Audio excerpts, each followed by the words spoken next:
حضرت خواجہ معین الدین چشتی اجمیری فرماتے ہیں ہر کس کے در نماز نہ بیند جمال دوست فتویٰ حمید ہم کہ او نمازش قضا کنند. جو نماز میں جمال یار نہیں دیکھتا فتویٰ میں دیتا ہوں نماز دوبارہ پڑھے. فتویٰ میں دیتا ہوں نماز دوبارہ پڑھے. اور اقبال بولا گھر تیرا شوق نہ ہو میری نماز کا امام.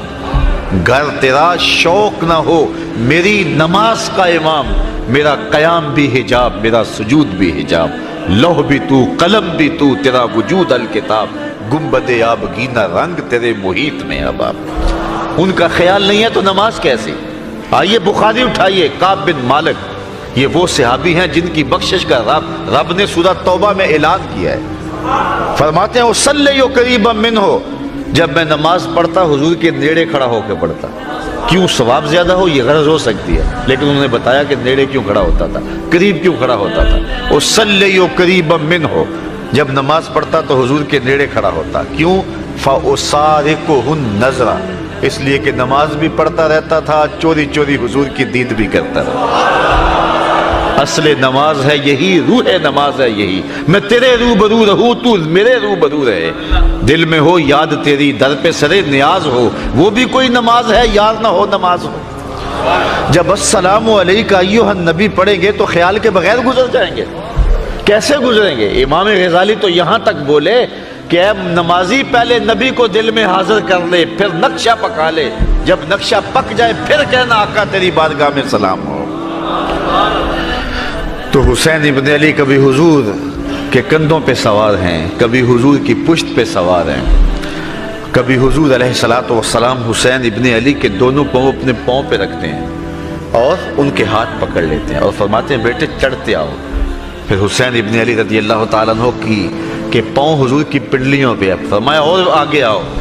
پھر ان کے پاؤں حضور علیہ الصلوۃ والسلام کے زانوؤں پہ آ جاتے ہیں, پھر ان کے پاؤں حضور کے پیٹ پہ آ جاتے ہیں اور پھر حضور کھینچ کے حضرت حسین کے منہ میں اپنی زبان دے دیتے ہیں.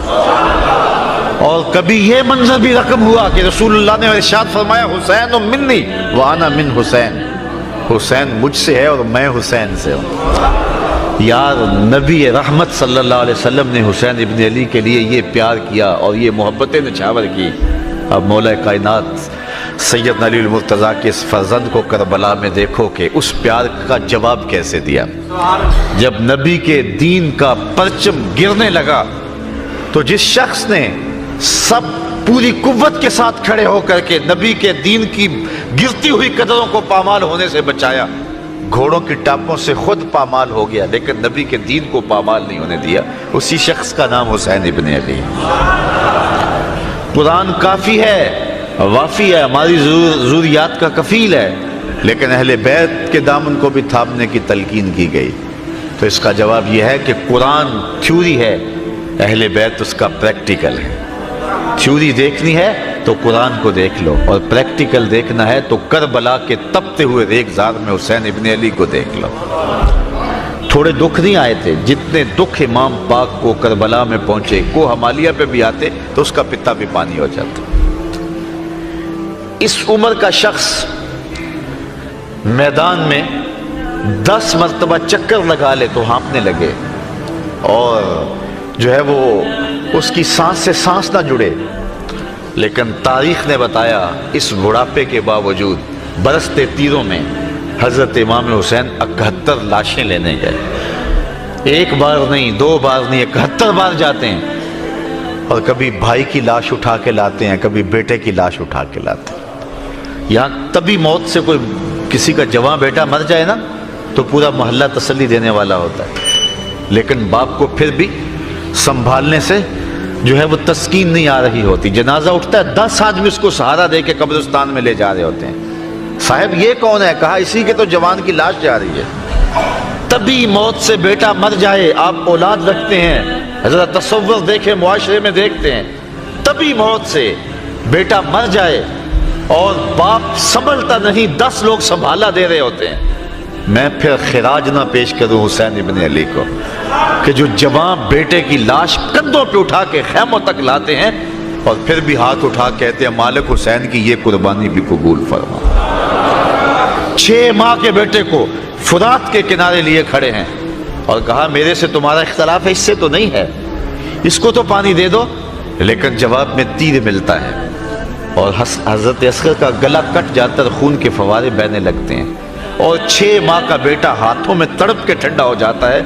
حضرت امام حسین پھر بھی کہہ رہے ہیں مالک حسین کی یہ قربانی بھی قبول فرما۔ کبھی کٹے ہوئے بازو بھائی کے اکٹھے کر رہے ہیں، کبھی قاسم کی لاش اٹھا کے لا رہے ہیں، اتنے دکھ کلیجے پہ، لیکن اس کے بعد استقامت کا کوہ گراں بنے ہوئے ہیں۔ گھوڑے کی زین پہ حضرت امام حسین رضی اللہ تعالی عنہ جب بیٹھتے ہیں اور لشکر کوفہ کی جانب بڑھتے ہیں تو آواز آ رہی ہے یہ کون ذی وقار ہے؟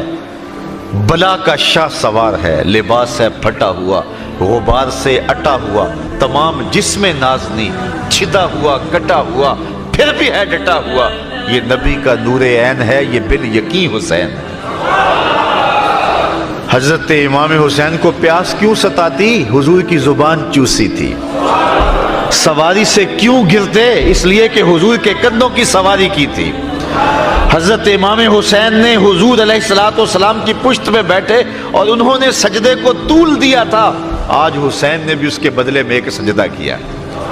کربلا کے میدان میں سجدہ کیا حسین ابن علی نے۔ آپ جانتے ہیں جب گھوڑے کی زین سے فرش زمین پہ آئے، ایک تو علماء وائزین اور ذاکرین کا سٹائل ہے، ظاہر اس انداز میں واقع کربلا کو بیان تو نہیں کر پا سکتا اور مشکل بھی ہے، لیکن جو محتاط روایتیں ہیں اس کے مطابق آپ کا جب پیراہن اتارا گیا تو 113 سوراخ اس میں تیروں کے تھے، 33 زخم تلواروں کے تھے اور 34 گھاؤ نیزوں کے تھے، اور نیزوں کی انیاں جسم میں ٹوٹ چکی تھی، اور گھوڑے کی زین سے فرش زمین پہ آئے۔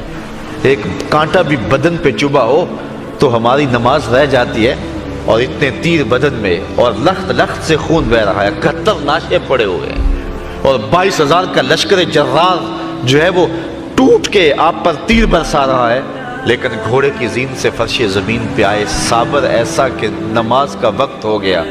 میں کہتا ہوں حسین جیسا بھی کوئی نمازی ہو سکتا ہے، نماز کا وقت ہو گیا تو سجدے میں سر جھکا دیا اور اللہ کی بارگاہ میں عرض گزار ہوئے، اللہم رضن بقضائک و صبرن علی بلائک تسلیما لامرک سبحان ربی الاعلی۔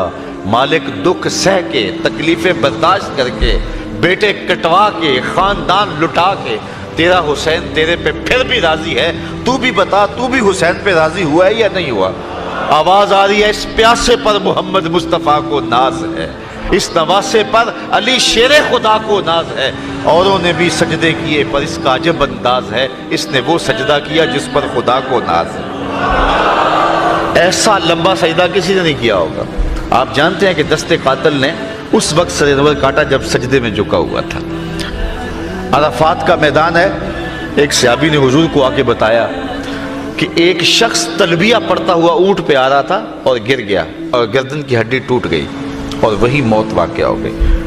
حضور نے فرمایا اس کو احرام میں کفن دے دو اور دفن کر دو، اور پھر حضور نے ایک تاریخ ساز جملہ ارشاد فرمایا یہ شخص جب قیامت کے دن اٹھایا جائے گا ملبیاً، یہ لبیک لبیک پکارتا ہوا اٹھے گا، چونکہ لبیک لبیک تلبیہ پڑھتا ہوا شہید ہوا ہے، فوت ہوا ہے، تو اٹھے گا بھی تو اسی حالت میں، تو سمجھ آگے جس حالت میں کوئی جاتا ہے اسی حالت میں اٹھایا جاتا ہے۔ تو پھر اس ضابطے کے تحت اور طرح اٹھیں گے، لیکن حسین ابن علی کا سر قیامت کے دن سجدے سے اٹھایا جائے گا۔ تو حسین آج بھی سجدے میں ہے، اتنا لمبا سجدہ کسی نے نہیں کیا جتنا لمبا حسین ابن علی نے کیا ہے۔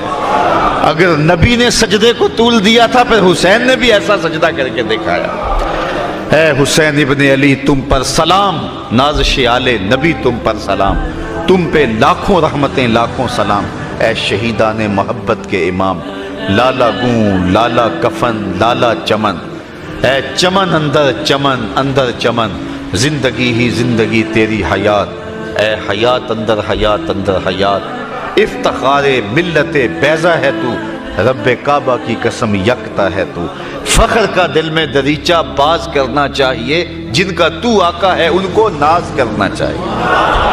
ہم حسین والے نہیں ہیں، ہم واہ حسین والے ہیں۔ یار اتنے زخم کلیجے پہ ہو پھر بھی گھوڑے کی زین پہ ڈٹا ہوا ہے، اور کس عظیمت کے ساتھ آپ نے مقابلہ کیا۔ تو رواں رواں پکارتا ہے واہ حسین تیری عظمت کو سلام۔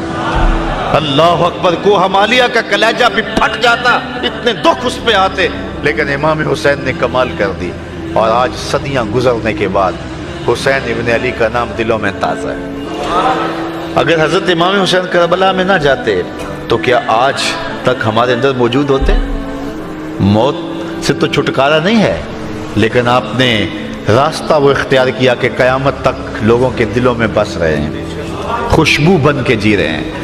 آج حضرت امام حسین رضی اللہ تعالیٰ عنہ کی محبتوں کا عالم یہ ہے۔ یزید تو مٹ گیا، اس کا نام بھی مٹ گیا،